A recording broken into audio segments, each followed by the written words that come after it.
home in Sabae, Japan for the World Gymnastics Championships. I'm John Neighbor, along with Bart Connor and Kathy Johnson-Clark.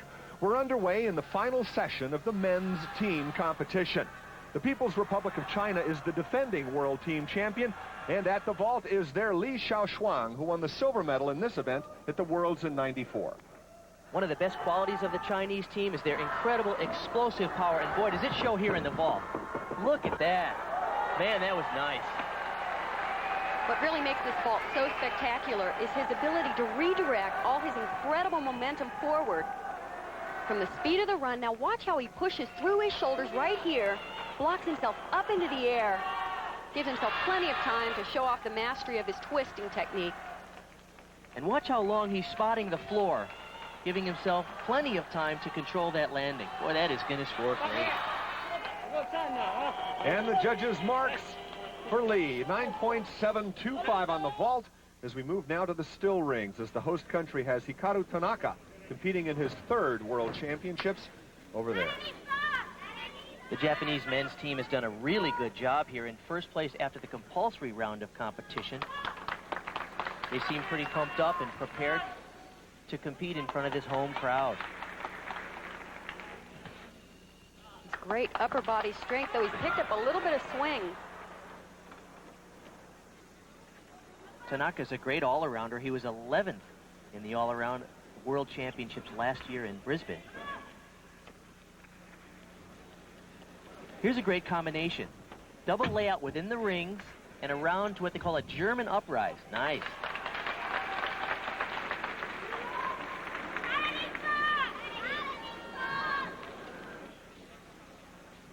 It's nice to see the Japanese men's team in contention once again for a team medal. They had dominated men's gymnastics for nearly 20 years until the late 70s. Then the Soviet gymnasts took over until they last competed as a unified team in 1992. Japan's last team medal at the World was 1983. And a very partisan crowd here in Japan for Hikaru Tanaka as he earns a 9.55 on the rings. Hello, I'm John Neighbor. On today's special edition of ABC's Wide World of Sports, we'll be covering the first World Championships ever held on the Asian continent. We'll be bringing you the men's and women's all-around competition next Sunday, but today we focus on the team battle. And these results are most important, as only the top 12 countries here qualified to compete at next year's Centennial Olympic Games, where even the host country, America, has to earn its spot in Atlanta. Now, this year, the women have a chance to win their third consecutive world team medal, and Kathy Johnson-Clark looks pretty good because the Americans, after compulsory rounds, were in second place behind Romania. What's most impressive about the U.S. is that 4 of the 7 team members have never competed at this level of competition. Everyone's all abuzz over new sensation Dominic Moceanu and, of course, 2-time world champion Shannon Miller. But it's the rest of this relatively inexperienced team that's keeping the U.S. in a position to medal. Along with Romania, Russia, and China, it means there are 4 great teams in the finals. Only 3 medals. It's going to be exciting and close. It sure will, and we'll be bringing you the women's competition a little bit later in our program. But now let's turn our attention back to the men and talk about some real surprises that occurred earlier in the compulsory rounds. These are the top 6 teams that qualified into the final session. And as you can see, the U.S. team was in third. Now, Bart Connor, that had to be quite a thrill for the Americans. John, it certainly was exciting to watch the U.S. men. Not since the U.S. Olympic gold medal team 11 years ago had the U.S. team looked so focused and competitive. These guys had a shot at gaining some long-lost respect. But they're now struggling in today's final session. They've been inconsistent with routines that don't exactly match up in terms of difficulty with the other top countries. Now, even though Japan had a slight lead after the compulsories, no one is surprised that now the awesome Chinese men are in the lead. Perhaps the most shocking story of these championships so far here was the apparent collapse of the Russian men's team. Even though they're one of the world's best teams, they came here unprepared for the compulsories and performed poorly, leaving them in 11th place. Then after a shaky start in the optionals, it appeared that the Russian men might be in for another rough day. But boy, did they turn it around. They started to compete with a lot of heart, led by 19-year-old Alexei Nemov. He challenged the limits with difficult exercises and precise technique. Then he sealed their rally with a spectacular vault and a perfect landing.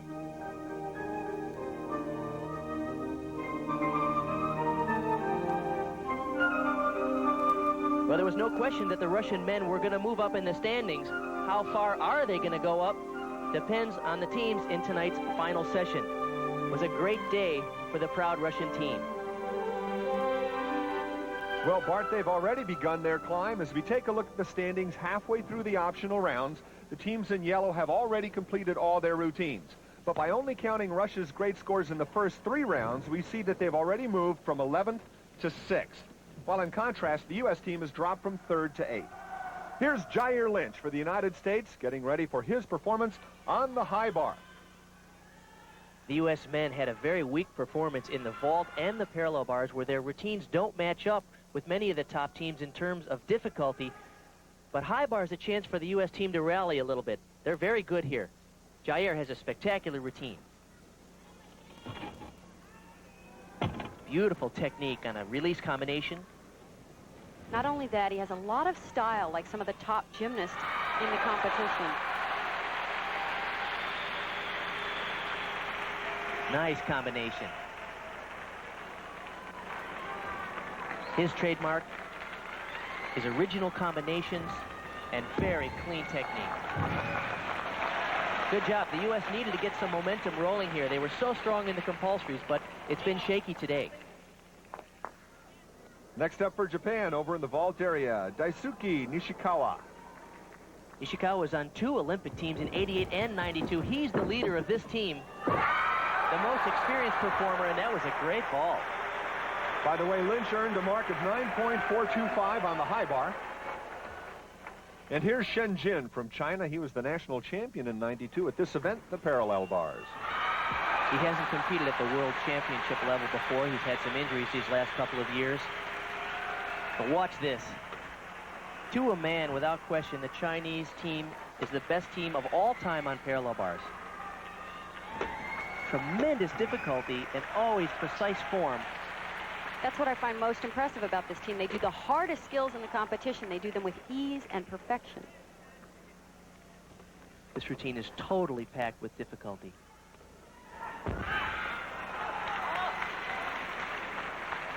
Nishikawa on vault for Japan earned a 9.4. We await the score for Jin on parallel bars. The Chinese men are really starting to extend their lead in the team competition here. It's on ABC's Wide World of Sports. Next up is Grigory Misyutin from Ukraine. He won 5 medals at the Olympics in Barcelona. While he's preparing for his pommel horse routine, let us relate a painful story that occurred in the last rotation. Igor Korobchinsky, an Olympic teammate of Misyutin, had a difficult takeoff and a painful landing on the floor. It was an awful injury, John. On the takeoff of that layout double back, he tore his right Achilles tendon. And he crashed, and it was so sad to see that such a great champion at 26 years old was hauled out of the arena on a stretcher. He'll have to have surgery. And so the Ukraine team without his points available in the next 3 rotations. And this is going to be very difficult, not only for Korobchinsky personally, but also for the Ukrainian team, because each team can field 6 performers on each event. The best 5 of those 6 scores count towards the team total. Now Ukraine has no buffer. If somebody takes a miss, they're going to have to count a low score. Fortunately for the Ukrainian team, they have a very strong performer in Grigory Misyutin, '91 world all-around champion. He's another stabilizing force, but as you said, they are really going to miss Korobchinsky, not just for his performance, but emotionally as well. He's been around a long time.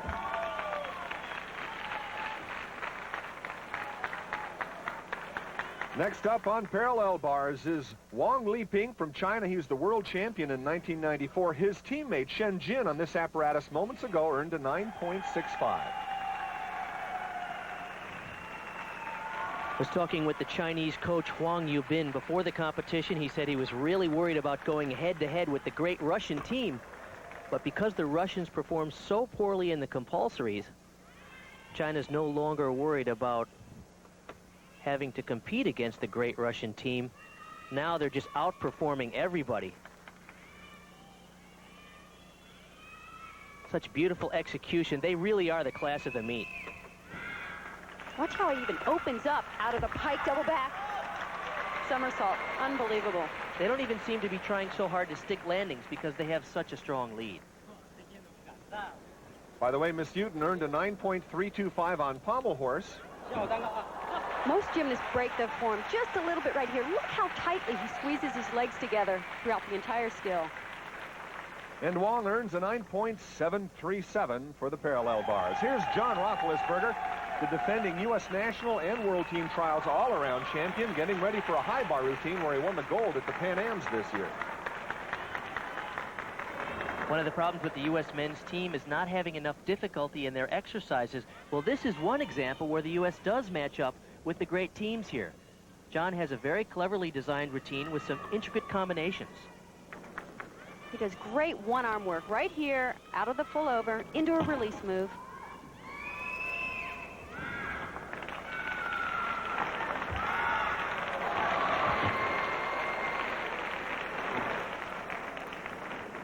Very smooth. He's known as Mr. Stability for the U.S. men's team. Watch this dismount. This is unusual. He goes over the top of the bar. Nice. You can always count on John Roethlisberger. So intense, so focused. He really holds this team together. Watch this. Full over the bar to one arm.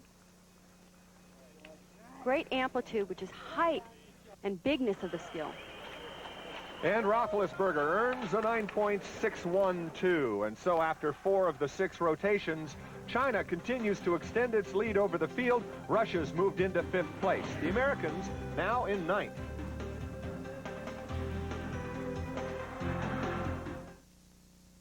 Welcome back. It's the 5th rotation of the optional rounds, and the American squad finds themselves at floor exercise. Kip Simons, named after the great Olympic champion runner Kip Keino, is next up. Kip is a very explosive tumbler. He has a rather unusual opening tumbling run. Double back, right to a punch front, 1 1/4. This is important for the United States. They've been historically weak on floor exercise. Things should be looking up for the U.S. men's program between now and the Atlanta Olympics next year. There's a new head coach for the team, Peter Corman. He was an Olympic medalist himself. He coaches at Ohio State University. He also selected Tim Daggett, Olympic medalist, and Mark Williams as his assistants.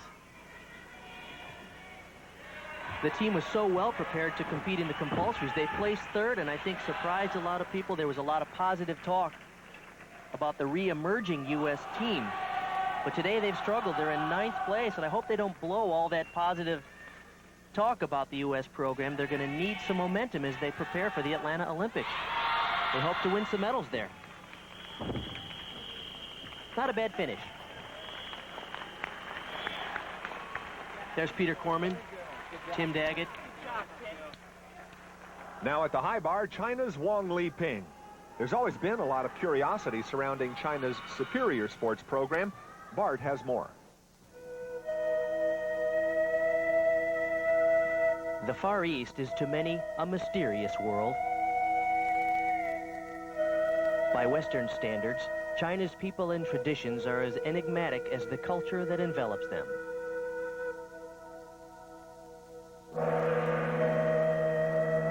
Since 1949, the veil of communism has masked the depth of this ancient culture. However, the artistry of China's gymnast has surfaced to capture the world's attention. Their passion, commitment, and discipline give the Chinese team a unique look. All coaches and athletes have a sense of unity. Everybody works hard. The coaches and the athletes are very well suited to each other. We have the feeling that we're at home here. Here is the National Chinese Gymnastics Center in Beijing. Gymnasts learn the disciplines of both their sport and life. The training center includes much more than just gymnastics. It services other sports, including volleyball, ping pong, and swimming, with the intention of developing the all-around athlete. Room and board, travel, and schooling are all provided by the communist government. The center was established in 1974, but Western cameras have rarely been invited inside, until now. This is China's best gymnastics facility. Since 1979 until now, we've trained 46 world champions. Did you see our board that lists all of champions? All the athletes that train here feel that to be placed on their board and to win championships for the country is the highest honor. Therefore, lots of young people wish to come here to train. The Chinese have a saying, honor your parents and contribute to country. It is this saying that is the foundation for these young athletes, and the ultimate way of living up to it is to win. Young people like glory, and they like to win. They influence their younger counterparts. To win, they feel they've honored their country and their people. And so now Wang Liping protecting the honor of his country on high bar. It's clear that one of the reasons the Chinese team is dominating here is they still have that well-funded, unified sports program.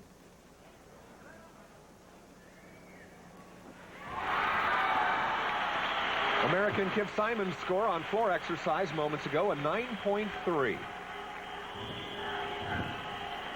I've always been impressed with how well coached the Chinese team is as well. The technique is superb. Bart, I'm sitting here in awe, not just because of the difficulty and perfection, but the basics are so perfect on even the simplest of skills.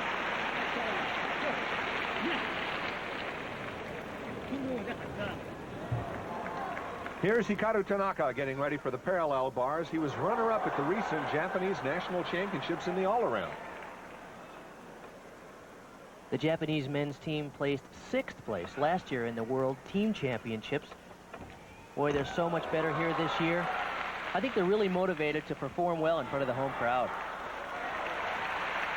The Chinese score over on high bar, a 9.687.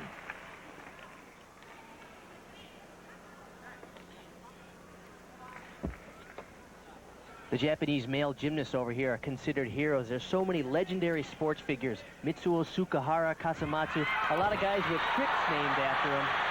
They love the gymnasts here.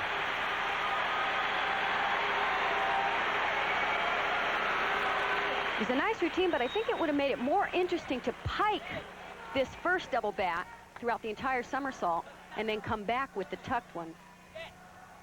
He looked a little indecisive, went from a tuck into the pike. And here he stays tucked all the way and then opens up. That's much nicer. The score for Tanaka, 9.787. We'll return to Sabae, Japan, for more of the 5th rotation of the men's optionals in just a moment. You're watching ABC's Wide World of Sports. For many, the image of Japan is that of a serene land, one filled with beauty and tradition, where grace and symmetry are appreciated in their own right. This country makes a perfect host for perhaps the loveliest of the Olympic sports. Welcome back to the Fukui Sundome for more of the World Gymnastics Championships. John Neighbor with Bart Conner and Kathy Johnson-Clark. We're in the 5th rotation of optionals. This is Grigory Misyutin. Misyutin was the world champion in 1991 on this event. He has some really impressive strength moves right here at the beginning.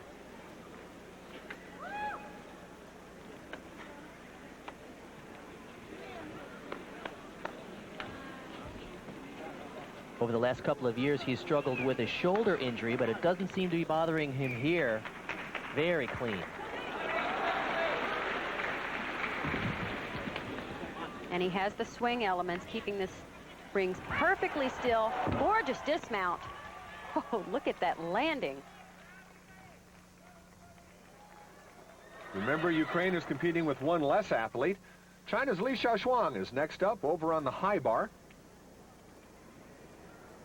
You want to talk about an aggressive young gymnast. Wait till you see this routine. It's fast and quick, very explosive.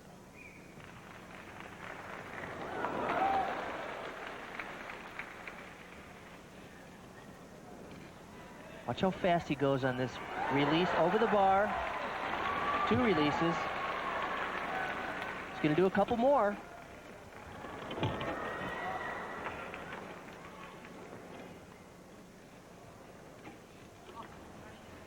China just pouring it on in the team competition here. Li Xiaoshuang's one of the favorites in the all-around competition as well. Watch this. Unbelievable. I have never seen a fast double twisting double layout in my life. He twists so quickly, and most important, he completely finishes 2 twists, still up above the bar, right here, opens out, and spots the ground. Amazing. Lee earns a 9.612 on high bar when Miss Houghton earned a ring score of 9.562. Next, John Roethlisberger on floor X for the United States. John is a great tumbler. Watch this mount. World class. He really helps the look of the U.S. team here because this routine has plenty of difficulty.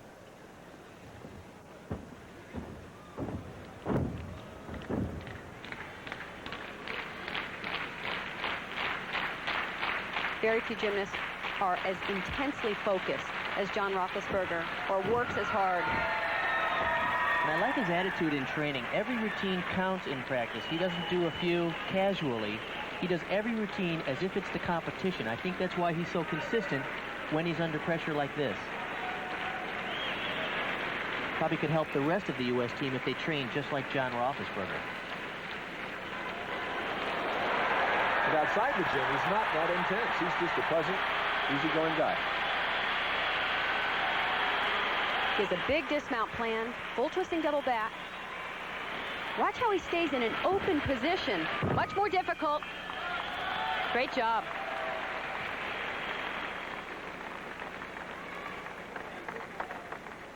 Every section in this Sun Dome has been allocated for rooters for a particular country.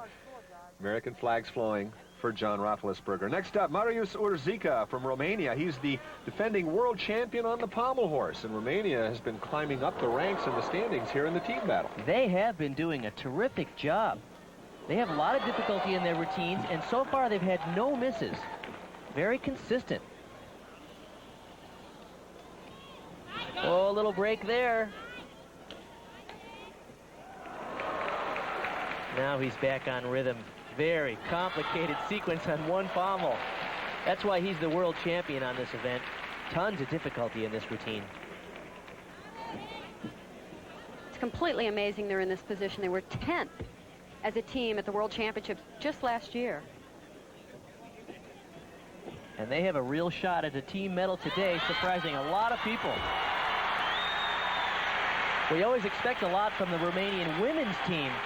If the men's team could win a medal here, it'd be their first one ever. John Roethlisberger's floor routine earned a 9.612. Urzica gets a 9.7 here in the 5th rotation. So with 1 round of optionals remaining, Romania now in 3rd place, looking at a medal. Russia still in 5th, the Americans in 9th. It's time now for the final rotation of men's optionals. Jair Lynch from the United States coming up to the pommel horse. Jair has a beautiful body line and a very difficult set. Watch how nice and free he swings. He really has nice style.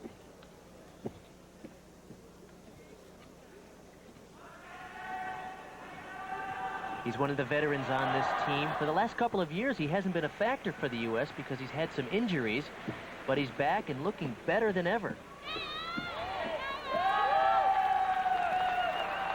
Nice. You know, Bart, we've seen the Americans miss a few routines, but we've also seen some really positive things here. They're starting to fulfill some of their goals. And one of Jair's goals was to bring a unique style to this team. He's really done that, particularly on this event. And the score for Lynch, a 9.512. Over at floor exercise, China's Fan Hongbin getting ready to perform. He was on the last World Championship team that won the gold medal for China in 1994. Give you an idea of how deep this team is. He's only 6th on the Chinese men's team, and wait till you see this guy tumble. Wow, what power. That's possibly the best tumbling pass I've ever seen. He actually has a second lift within that double layout so he can get both twists around. Awesome. This is a nice move. He's going to press to a plunge. Body needs to stay parallel with the floor. He's a little high, but he presses on up to a handstand. Nice.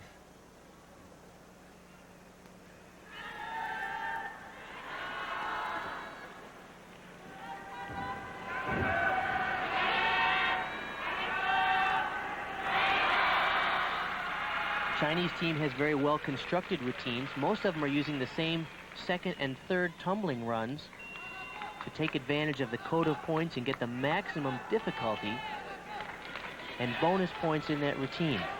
The last tumbling run, a laid out double.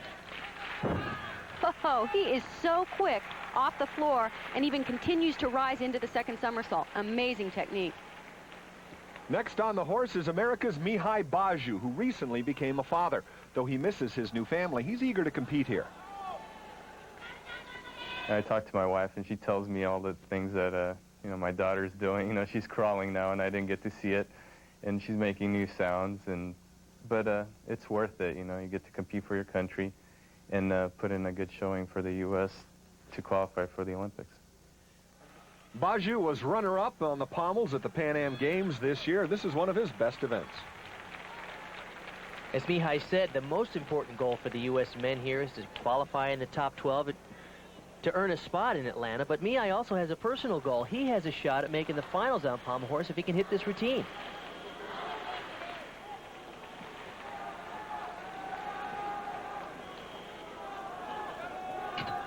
Fahn's score on Florex, a 9.575. Mihai is doing very well. Beautiful form. So smooth. Nice rhythm. This is going to score great. Good for him. Way to go, Daddy. Got to feel good about his chances of making finals here, especially since he had an earlier fall on high bar where he also wanted to make the finals and missed that opportunity. Romanian chances for medals here, resting now on Don Burinca's shoulders at the Still Rings, an event he won bronze at the last World Championships. It's a pretty huge set of shoulders to rest the chances for the Romanian team. This is one awesome routine. He is so incredibly strong. Several strength moves, all connected. Boy, that's beautiful. He's only 5 feet 2 inches tall and 123 pounds. He looks a lot bigger than that. But pound for pound, he's probably one of the strongest athletes in the world. Now watch closely on this dismount. He's been struggling. He has ligament damage in the knee. Boy, he nailed it. They needed that for the team. American Baju scored a 9.612 on pommel horse. Dan Burinca bringing to a close the Romanian team effort here. A score 9.737, the highest mark on rings all day. And that will give the Romanian team a bronze medal, their first medal ever in world team competition. If you have minor arthritis pain, then keep your eyes on Gymnastics championships here in the final rotation. The host country of Japan is poised to win their first world championship team medal since 1983. Hikaru Tanaka on high bar. The Japanese men's team has done very well here. They're quite a veteran team. They average a little over 24 years old, which is a couple of years older than most teams here. Here's an example of the most impressive aspect of his high bar work. They're called inside stalders when he brings his legs between his arms. Highly regarded in the judging.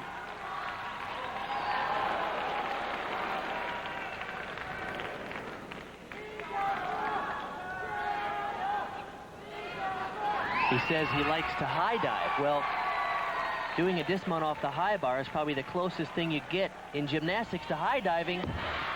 Just a little short there on the rotation. There's no question they're going to win that silver medal today.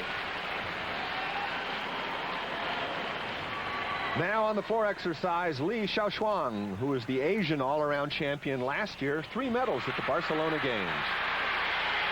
And it's on this event that he won the gold medal. He's so powerful, so fast. We saw his teammate do this very same pass, double twisting, double layup. I think he outdid him. Incredible.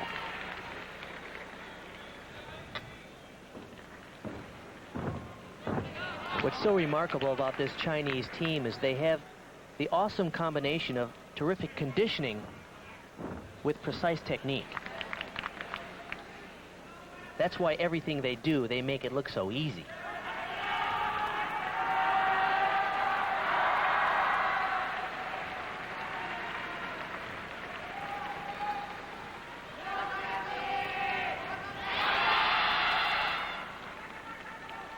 The floor exercise routine lasts between 50 and 70 seconds. The gymnast covers the whole floor area.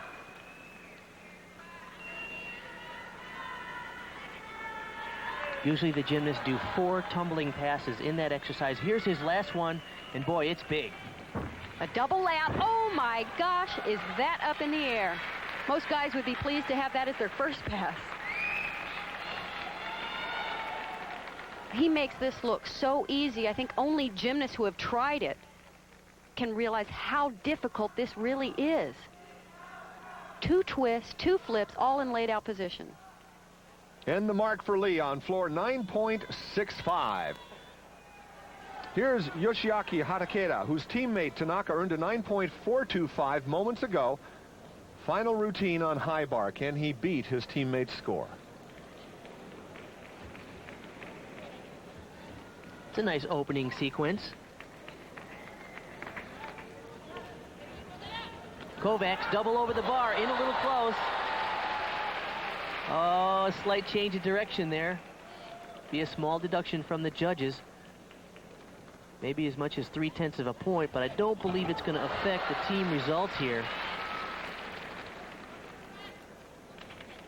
China is solidly in first, and Japan appears to be solidly in second place.